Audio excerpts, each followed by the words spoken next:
और क्या आपने रिंकू भैया के नाम की रट लगा रखी है? मेरे भैया से बात हो गई है। उन्होंने कहा है मां की मौत पे मैं आ जाऊंगा और आपकी मौत पे वो आ जाएंगे।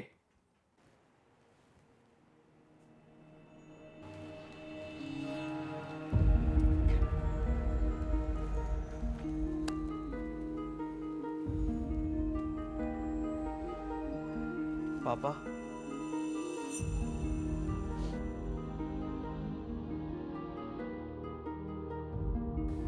बेटा, तेरी माँ हमेशा के लिए छोड़कर चली गई मुझे। अब मैं कैसे रहूंगा उसके बगैर? पापा आप हिम्मत रखिए, संभालिए अपने आप को। तेरी माँ तुम दोनों का इंतजार करते करते चली गई। तुमने आने में इतनी देर कर दी कि उसकी चिता को भी आग नहीं दे पाए। इतना देर से क्यों आए तुम? पापा टिकट और प्रोसेस में टाइम लगता है। तुम्हारा बड़ा भाई भी अभी तक नहीं पहुंचा है। कहाँ रह गया है वो? कहाँ है तुम्हारा बड़ा भाई रिंकू? पापा परेशान मत होइए, मैं आ गया हूँ, मैं सब संभाल लूंगा। तुम दोनों भाई जब से अमेरिका गए हो एक बार भी हम बूढ़े माँ बाप से मिलने नहीं आए। 3 साल हो गए हैं। और कहाँ रह गया तुम्हारा बड़ा भाई? फोन लगाओ उसको, अभी मेरी उससे बात कराओ। तुम्हारी माँ की चिता को वो दाग नहीं रह सका। कम से कम तुम दोनों भाई मिलकर अपनी माँ की अस्थियों को तो गंगा जी में एक साथ विसर्जित कर देना। मैं हूं ना पापा, मैं चलूंगा आपके साथ, और 2 दिन हूं मैं यहाँ पर। बस 2 दिन? सिर्फ 2 दिन के लिए आया तू यहाँ पर? तेरा भाई अभी तक क्यों नहीं पहुंचा? अभी के अभी बात कर अपने भाई से, वो अभी फ्लाइट लेकर यहाँ पर आएगा। पापा जो भी रस्में मैं सारी पूरी करूंगा। मैंने कहा ना, मेरी उससे फोन पे बात करा। क्यों नहीं मेरी बात करा रहा था उससे? पापा जो भी काम है आप मुझे बताइए, मैं सब मैनेज कर लूंगा। तू क्या मैनेज कर लेगा? क्या रिंकू नहीं आएगा?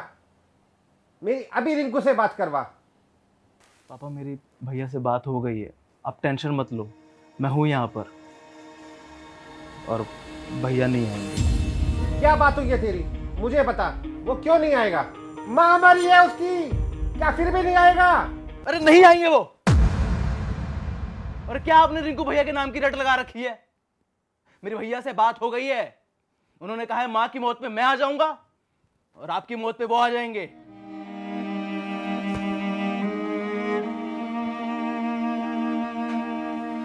पापा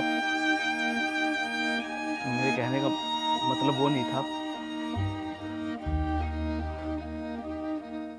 प्रिय बेटो, मैंने और तुम्हारी माँ ने बहुत सारे अरमानों के साथ तुम लोगों को पाला पोसा, दुनिया के सारे सुख दिए, देश दुनिया के बेहतरीन जगहों पर शिक्षा दी।